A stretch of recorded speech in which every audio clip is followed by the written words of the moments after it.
Halo Reach's third mission, Nightfall, is a bit of a strange one. From a gameplay perspective, I neither love it nor hate it, it's just sort of there, and with it being relatively thin on story, it doesn't exactly set the world alight in that regard either. It's an enjoyable but at the same time often quite surface level experience, and while some may think it a nice change of pace, its focus on long range combat combined with a lack of variety will also make it an arduous experience for some. That all makes it an interesting level to take a closer look at too. Let's get caught up on Halo Reach's story leading into Nightfall first. Spartan Noble 6 joins a group of fellow super soldiers named Noble Team on a mission to ascertain the cause of a communications blackout on the colony world of Reach. Human interference is suspected, but it doesn't take long for the real cause of the issue to be found: humanity's sworn enemy, the Covenant. After several heated firefights, Noble Team are sent to defend Oni Research Facility's sword base, and after helping take down a Covenant corvette, the group meet with Dr. Catherine Halsey. Halsey says that she believes the Covenant are looking for information pertaining to their religion, but it's clear more intel is needed, and so Noble 6 and squadmate June head out on a reconnaissance operation to find out what the Covenant are up to in the Dark Zone, an area where no electronic surveillance has been possible. Nightfall begins as 6 and June get in range of their enemy. Recon Team Bravo reporting in. 3 and 6 in position. It's starting to get crowded up here, Cat. Then we're closing in. Report to any Covenant structures or devices. Direct action may be necessary. Copy that. When Cat runs an op, direct action is always necessary.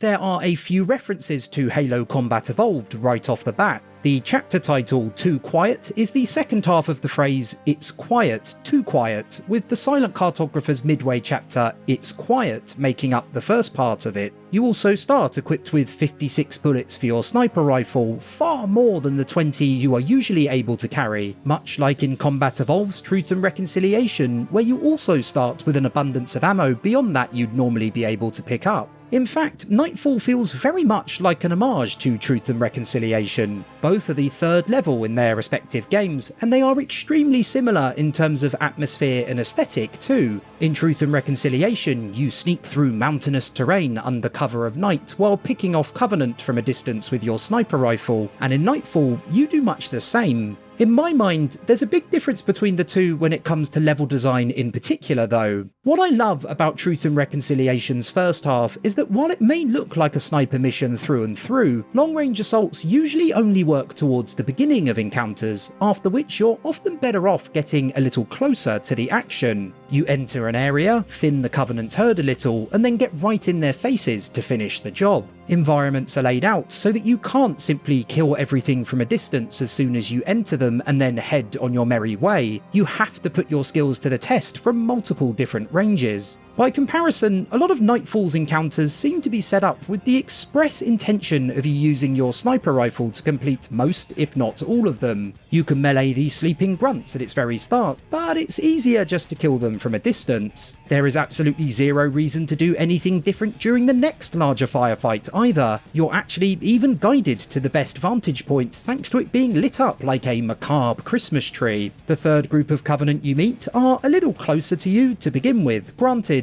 but again, you're still given a fair bit of space so you can easily go to work with your rifle. It's something of a running theme throughout much of Nightfall. Of course, it's also worth noting that this is Halo, and you can choose to stop sniping and get stuck in whenever you please, but I personally never feel like it's really encouraged. Other sniper sections in the series, whether in Truth and Reconciliation or elsewhere, are typically part of a larger whole, whereas in Nightfall, the variety needed to keep things interesting isn't there. That lack of diversity also affects pacing. Bungie's 30 seconds of fun philosophy is on full display, with encounters punctuated by shorter, quieter sections before events ramp back up, but there are no real crescendos. You end up constantly transitioning between calmer moments and battles which by Halo standards are always quite middle of the road, and so feelings of restlessness may set in early as you wait in vain for something a tad more exciting to happen. About halfway in, there's an odd interlude involving a pair of Gooters, massive creatures indigenous to Reach. It's not their presence that I find peculiar, as you will have already seen animals native to the planet such as the moa, which are also present during this level, but rather that they're directly involved in combat. The confrontation is entertaining, if not overly difficult, and as long as you keep your distance or take advantage of the high ground, there's little they can do to trouble you. It has always stuck out to me as being somewhat out of the ordinary, considering it's the only time something like it happens in the entire campaign, and it didn't surprise me to learn a while back that Bungie originally planned for them to have a bigger role in the game, with Covenant potentially even using them as mounts, which would have been fairly ridiculous. After both Gooters are dead as dodos and you've cleared up any remaining stragglers, you round a corner and lay eyes on a group of locals going toe-to-toe with the Covenant. Not eyes on civilians. I'm thinking more local militia. They've engaged hostiles. Move to assist. They may have intel we need. You heard us, Six. Keep those civilians alive. Bungie's level design again almost dictates the flow of battle, with the sensible option being to kick things off using your sniper rifle, but after clearing the immediate area, you are forced to move in closer. I've always been a big fan of June's dialogue here, and honestly, I'd have loved a lot more interactions with Reach's inhabitants, as it's something we don't too often witness. You meet a few during Winter Contingency's early stages while investigating, prior to the Covenant revealing themselves, and there are plenty scampering around during Exodus, but this is definitely the most interesting of them. What are you doing here? Whole area is supposed to be evacuated. Didn't like leaving it to someone else to protect our home, so we came back. For this.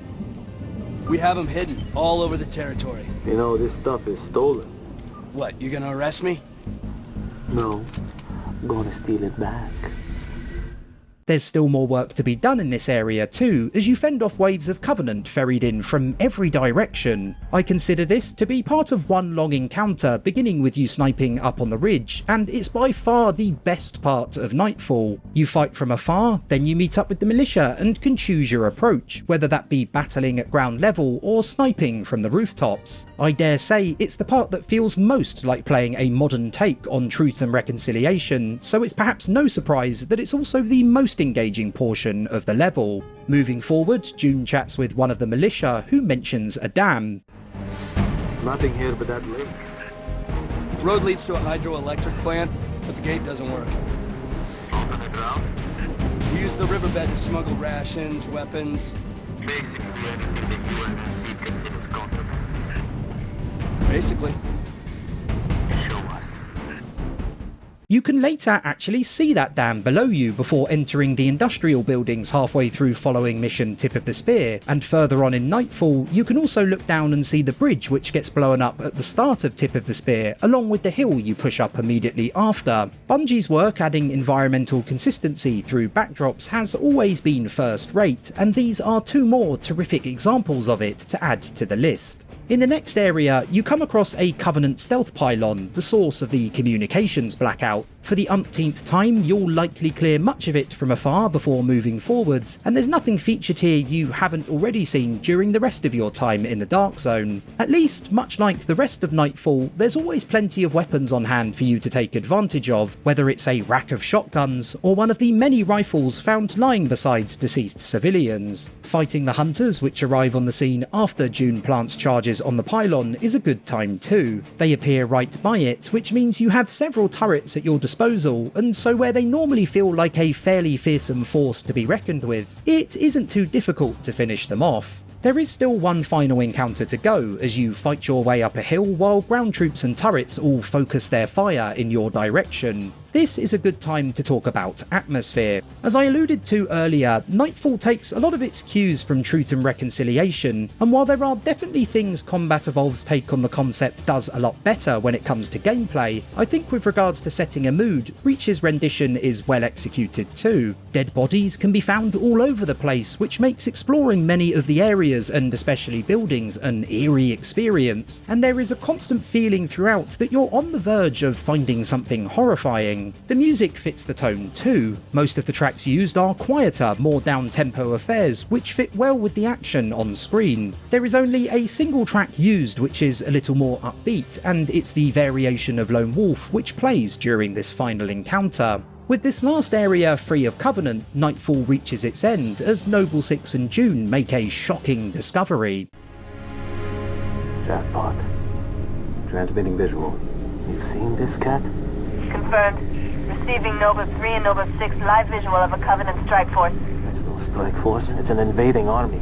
If we're gonna smother this thing, we need to go in hard and fast. Agreed. All recon teams disengage and fall back. Sun will be up in a few hours, and it's going to be a very busy day.